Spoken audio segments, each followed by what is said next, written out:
Onion samosa చేసుకుందాం. First అయితే onions నా దగ్గర క్యాప్సికమ్ ఉంది, 2 సార్ట్ చేసుకున్నాను అనమాట కొంచెం ఆయిల్ వేసి. మీ దగ్గర ఇంకా ఎక్స్ట్రా వెజిటేబుల్స్ అన్నీ ఉంటే వేసుకోవచ్చు, అది కార్న్, క్యారెట్స్ అలాగా.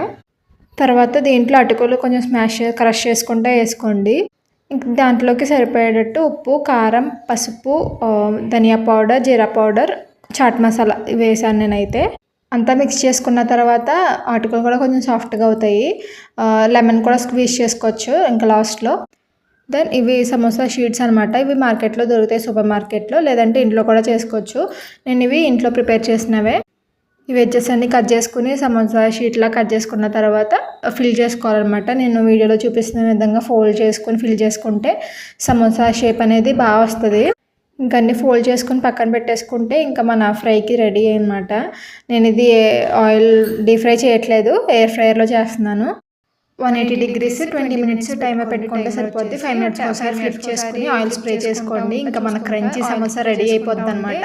చాలా బాగుంది రెసిపీ అయితే, మీరు కూడా ఖచ్చితంగా ట్రై చేయండి. చాలా బాగుంది రెసిపీ. సబ్స్క్రైబ్ చేసుకోండి.